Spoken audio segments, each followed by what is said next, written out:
New Zealand there in the picture, silver medalist. Or they won last week in Portugal. Bit of a surprise, but they seem to be on form. Rene Olsen, the coach there, looks like he's doing a good job. Well, it's a new formation. Tanil Hinathan deciding not to take part this year, and it looks like the four girls have really gelled together and coming up with something quite special. Yeah, it seems like they're all quite young as well, so be interesting to see if they can react what they did last week and take another medal. Standard right now at this competition seems like a little bit higher, so if they can get in the medals again, I'm sure they'll be pretty happy, especially with the likes of Poland and the Belarus. Poland, as you see in the picture, they have probably their best formation. They're mixing it up so much in the last few weeks, and the girls only find out on the Wednesday who's actually going to compete in the A team on the Saturday. That's just phenomenal, to be able to mix it up and say, all right, you're in this crew this weekend, and to still make it go that fast and be in the final. And you can see many nations in, 2 teams from Australia, which we'll get to in a minute. There's the young guns and the established foursome. The Brits are out for the first time. That's going to be a new combination, as you can see. There's a lot. There's Kat MacArthur, Jamie Roberts, Alice Burnett and Alice Bull. So that's the pretty much under 23 combination. They'll be seeing how they can put things together. Canada here in the final again. They weren't in the final last weekend, so I'm sure they'll be pretty happy to be in the final and see what they can do. But you can never count out the Germans, this experienced crew here. Weber, Welsmuth, Gerthardt and Hantel, so these are all athletes that have been. Franziska Weber leading the boat there, Olympic champion. She knows what she's doing. And the Australian established pairing, I suppose, it's Jay Bridge and Dones, Alana Nichols, Naomi Flood and Bernadette Wallace. I wonder if Bernie knows if her brothers just won 5 minutes ago. Probably does. Jamie Lovett, Kathleen Ryan, Amy Fisher and Kyla Imwe. The girls have been playing around in the K2 200, K2 500 with pretty good results, so they really seem to be... Yeah, they picked up a medal yesterday, so they're going to be confident going into this. There are only 7 New Zealand athletes over here. Belarus always on the podium as well. Be interesting to see what they can do. Well, 2 of their girls here actually won the K2 500 yesterday, and the Brits are in a new formation. We'll have to see how they go. Lani Belcher and Angela Hanno won the K2 200 metres yesterday. Louisa Sauer and Hayley Mason were also in the same race, so it's an interesting formation. They're up to try and find out how they're performing. Yeah, it looks like they took Rachel Hawthorne out and put Hayley Mason in, so be interesting to see what happens there. And also Denmark, Emma Johansson, Amelie Thompson, Henriette Hansen and Ida Wilmsen. So we have the 2 of the world champions from the K2 1000. Their experience, a new crew.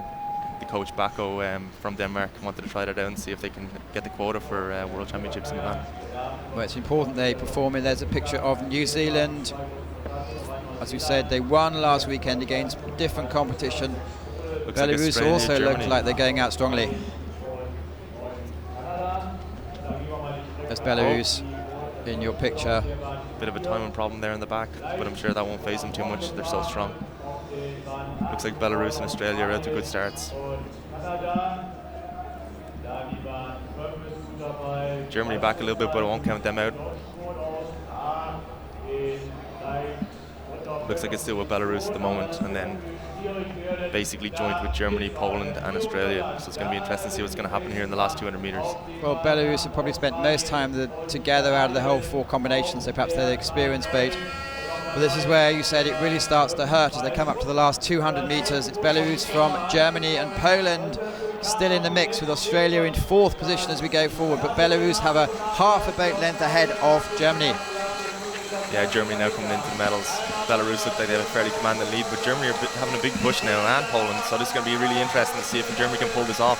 Well, it's 3-horse race at the moment. Belarus in the middle of your picture with Germany, and fast finishing Poland, who will certainly want something. Karolina Nayo on the stroke pushing it forward, but it looks like coming into the last 30 metres it's certainly going to be Belarus take it. Poland are going to take the second, with Germany taking the 3rd medal. Fast finishing Australia as well, with this time New Zealand running out of steam a little bit. Top of your picture, Brits finish, Denmark and Canada coming over the line.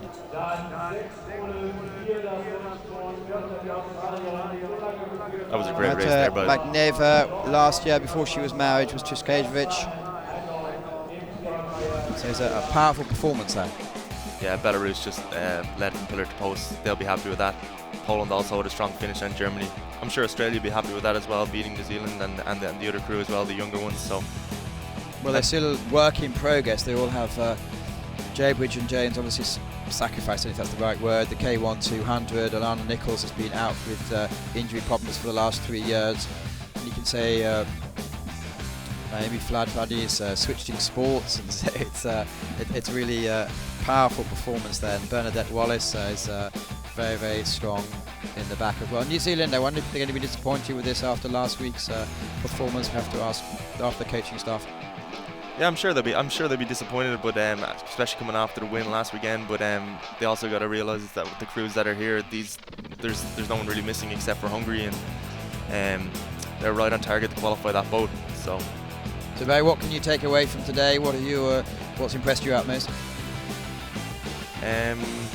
For me, I would say that the K4000 was the most impressive race for me. Just to have that many boats that close coming down, and such a small margin for the medals.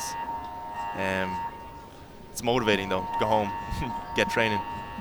Lots to improve on. Well, next week we're going to be in Copenhagen. Haven't been there for some time. If you look at the unofficial results, it's Belarus ahead of Poland, ahead of Germany, and you can see yourself Australia, New Zealand, Denmark, Australia, Great Britain and Canada. So had some dramatic, exciting racing here, coming to you live from Duisburg. Barry Watkins, good luck with the rest of the season. Thank you. Thank you for having me. It's been a pleasure. I'm Matthew Layton. So join us again next week. We're going to be producing a 26-minute documentary on this weekend, which will be out Thursday or Friday. You can go to YouTube in probably 3 or 4 hours and you'll be able to see the breakdown of all the individual races.